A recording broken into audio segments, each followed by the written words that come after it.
So let's move on to the Springbok team selection. This is George and I's Springbok team selection. It's not Rusty's. Sorry, we didn't get him on the blower this time round. But what we're going to do, we're going to talk through George's forward selections very quick, Matt's my forward selections very quick, and then backs and whatever, and then we'll debate them as we go along. So, George, let's kick us off with who you're selecting as your forward pack for the best Springbok team ever. Eden Park test tomorrow morning. Who are you selecting? Right. Oxenchair, Malcolm Marx, Frans Maherbe, Eben Etzebeth, RG Snyman, Sia, Peter Steff, and Jasper Visser. Absolutely unbelievable. We have not actually shown each other this. This is the first time we're talking about it. Can I just, before we move on, George, can I just read you mine? Okay. Unbelievable. Ox, Malcolm Marx, Frans Maherbe, Eben Etzebeth, RG Snyman, Sia Galisi, Peter Steff, and Jasper Visser. We've agreed. We are like one mind. We're like one mind. There are things we can talk about there, though. There are things, even though we've agreed exactly the same forward pack, unbelievably, the things we can talk about. Ox, I think, is undeniable. You're picking him every day of the week. Malcolm Marx and obviously Bongi is the two options. I like Marx against New Zealand. I like the way he buffers the ball. I think New Zealand fear him a little bit more as well because he's more dynamic than Bongi.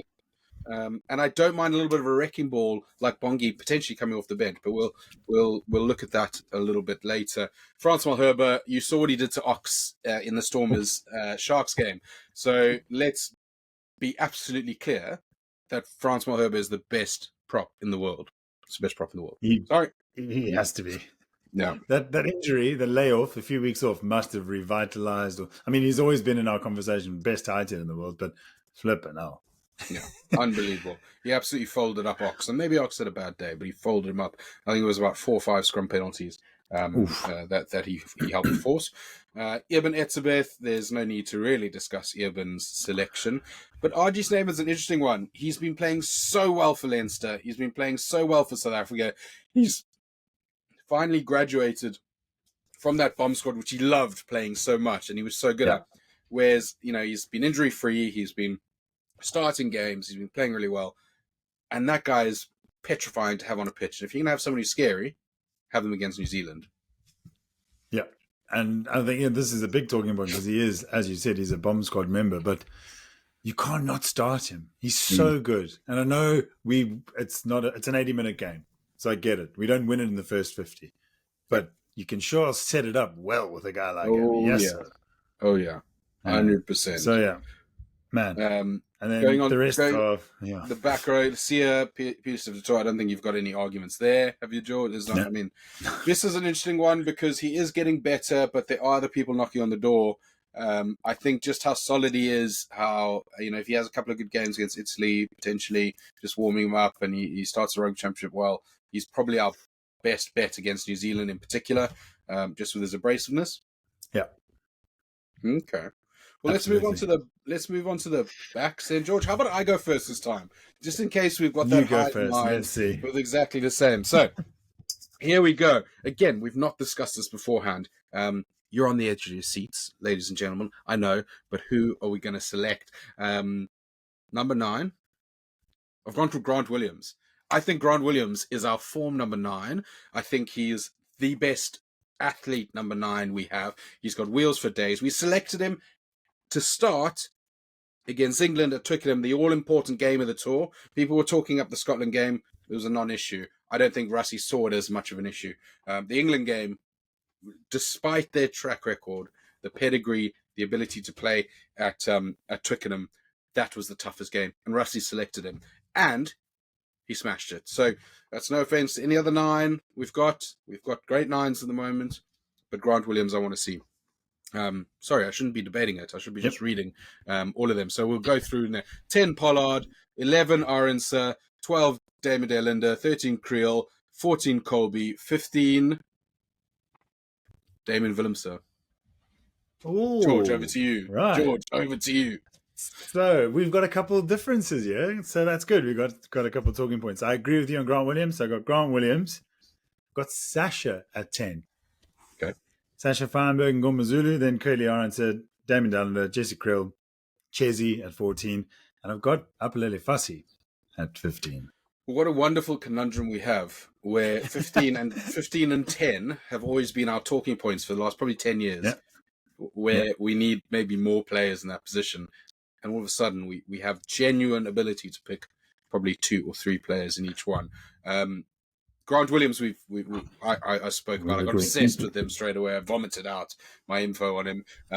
But let's talk about Pollard, Sash Feinberg, Ngomazulu. So the reason I picked Pollard is because he just keeps playing that general, that consistent. I am a conservative player. I think when you've got a player like Grant Williams at 9, firing at 9, you can have a little bit more conservative play at 10. You've got conservative at 12, and then you've got fire in Creel at 13. So you've almost got like 2 really creative players sandwiching in your 2 conservatives, and I think it'll just settle that back line quite nicely. I think Pollard's just his goal kicking. I know Sasha's good at kicking goal. I know he is, right?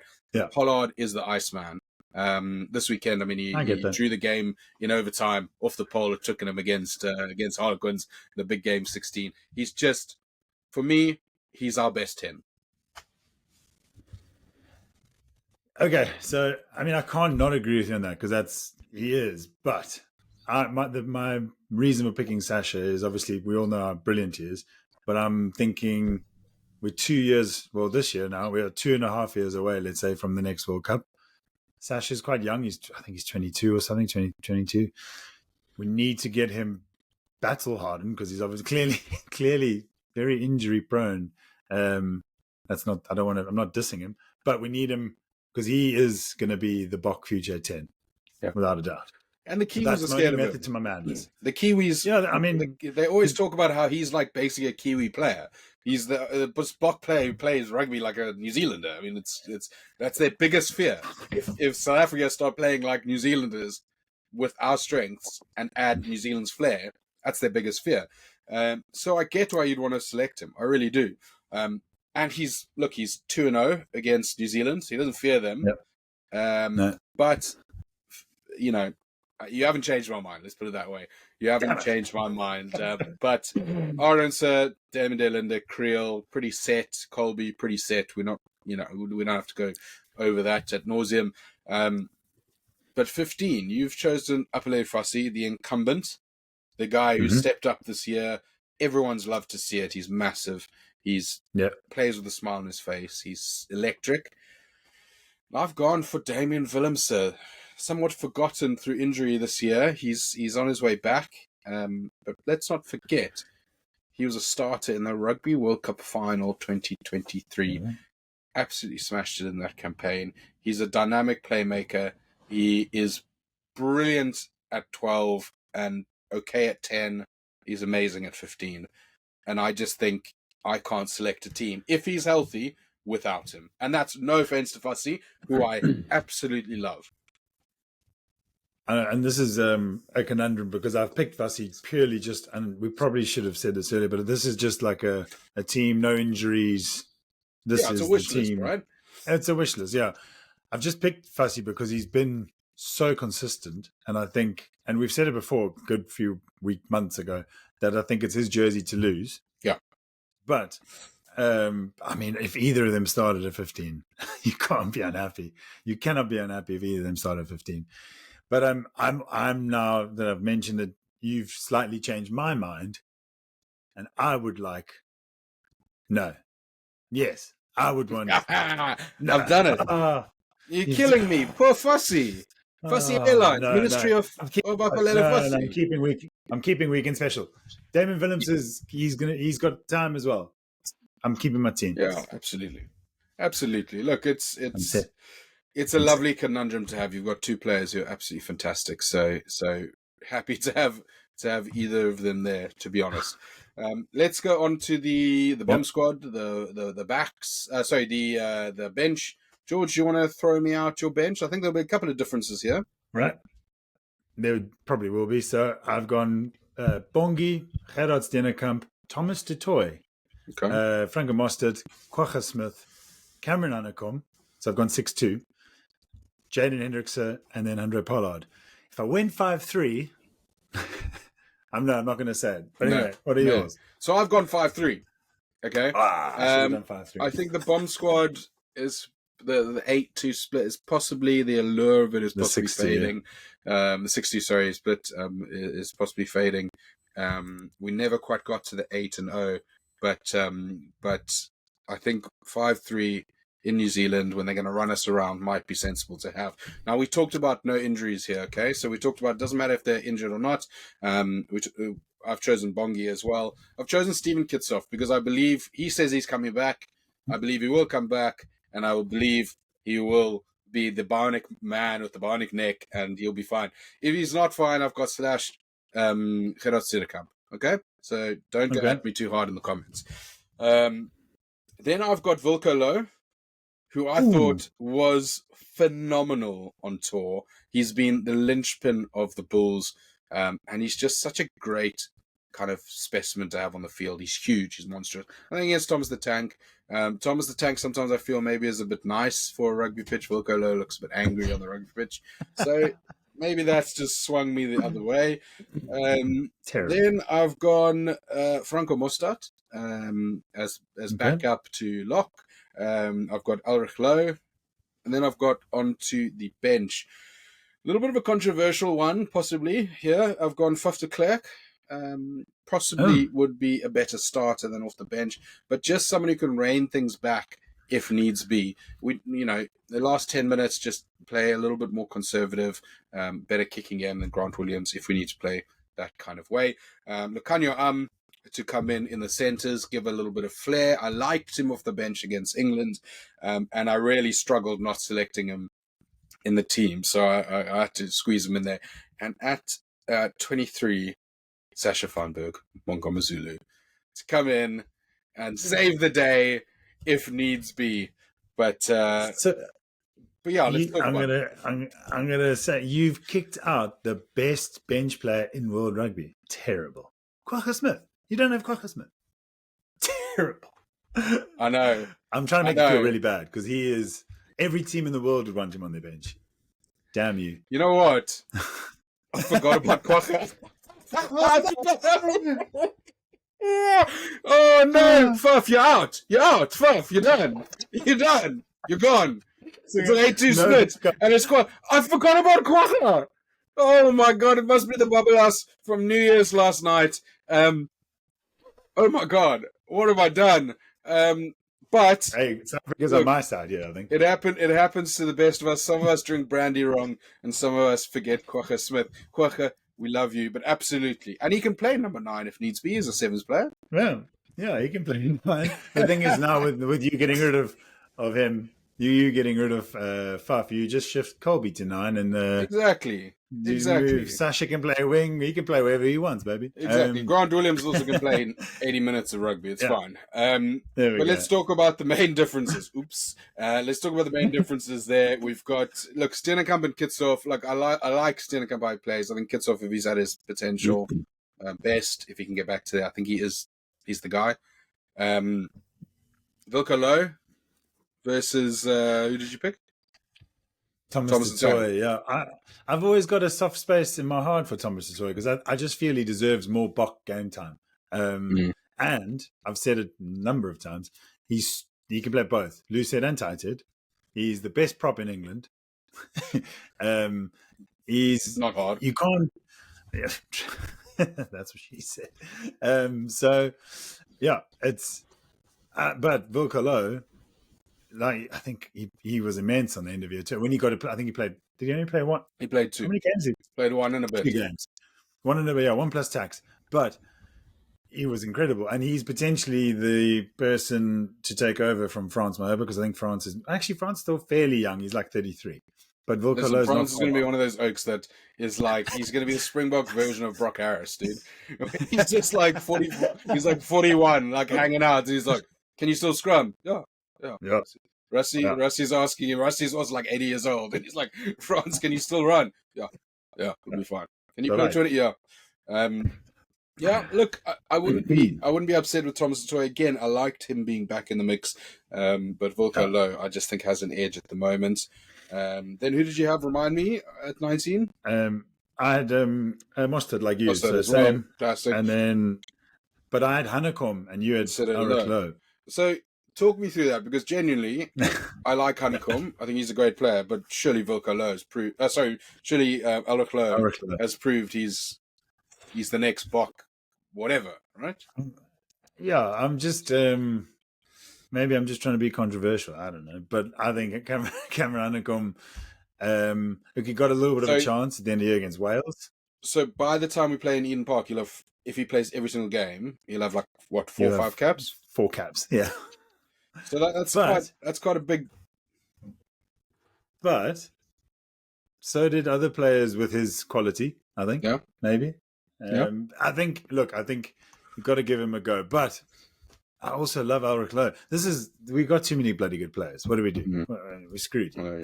Well, we won't talk about us both selecting Kwagga Smith, so we'll move on to 2022. So obviously you've got number 9. I've got Jaden Hendrickse. Yeah, solid player. Solid player. I would have gone Fuff if I had a number 9. I don't know if anyone knows that. But not anything against Jaden, but I just think Jaden is a very good player who's still a work in progress, which is nothing against him. But if we're going to put a up and comer in Grant Williams, who I believe is ready to start, I want someone on the bench who has been there, done it. Yeah. Otherwise, I'd change it to then Kobus Reinach on the bench. But I just know that he's coming to the end of his. Yeah, he's still. I don't think we need to play Kobus anymore. Like, I love the guy, but I think come on. I think if Fuff wasn't injured this year, we would be talking more about him. Reinach wouldn't have been in the squad. No, yeah, I don't think he would be. So, but Mone van den Berg coming up. Then you've got Mone van den Berg. He did what he did against the Stormers when we played. I think Stormers did. Did the Stormers come out with the victory in the end? They did. But Mone van den Berg. And Rusty likes him. Rusty likes the way he plays. The coaching team likes the way they play. Like he plays. I don't think there's space for him right now. He might have a 10 cap career, or maybe a Reinach career. But when you've got a Grant Williams and a Hendrickse, I don't think there's much point in. It's tough. It's tough out there to be a 9. Tough out there to be a 9. And then I went for just because I was going centre. I just like the way he played against England off the bench. I don't think you can have a top-tier Springbok team without playing him. I think the less we play him, the worse he becomes. And that's nothing against him. That's just game time. Springboks need game time. And it's better for us to have him playing 20 minutes every match. Yeah, I mean, I can't disagree with you there, because if I did a 5-3 split, I sadly don't think he would have been in my team either, though. Okay, but that's fair enough. Now, what you've said is very true. You can't. I mean, before he got injured, he was the best centre in the world. Before Jesse Krill then rose up to the occasion and is arguably one of the best centres in the world as well now. Minister of Defence. It's a tough one. Yeah, Minister of Defence. Yes. And coming in at 23, I've got Sasha. You've obviously started him, so there's not much debate on why you would have not picked him, because you have already. I've got the same reasons that you chose him, that I've chosen him, except for on the bench he can kind of jump around a little bit, so he can move. If Grant Williams get injured, Colby moves to 9. Oh my God, Sasha can pile in somewhere that's maybe not his preferred position. Move Jesse Krill to the wing, and he can go in at 12, whatever. Who did you have last off the bench? That was Jaden and Andre. Oh, it's Jaden and Andre, yeah. And you had Andre Pollard, right? So it's exactly the same conversation we have there to kick the final win of the game at Eden Park. Predictions for that game in particular, George. Let's just throw it out there. Early, bold predictions for the season, starting off with Eden Park. How dare you? So I'm going to Bok victory, but it's going to be tight, like Boks by 3 points. Okay, only. Boks by 3, Boks by 5. I think we will defend the line to the death the whistle will go from a knock-on of the All Blacks who are about to score a try to win the game, and we will take the victory at Eden Park. And then we'll go. Is that 2018 calling? And then we'll lose by 10 points the next week. There we go. No, well, look, I think it's going to be a fantastic season ahead. We've got, obviously, Italy, we've got Georgia, we've got full fat rugby championships with away tours to New Zealand. We've got the Autumn Nations that will obviously be, it looks like we're going to have France, we might have Ireland, we'll probably have like Italy and Scotland, maybe Wales as well, to have a big tour there. Stay tuned. It's going to be a wild year for us. We're really upping it, guys. 2023 was our first year. 24, we got really settled in what we're doing. 25 is going to be a magic year for the Rugby Oaks. We thank you so much for coming along with the journey. If you haven't yet subscribed, if you haven't yet liked, if you haven't yet, send it to your mom and your aunt and your uncle and your dog to have a little watch. It all helps. We're trying to do something here by creating positivity in South African rugby, by pushing the Springbok image further and further. We love you guys. Thank you so much for joining, and see you next time.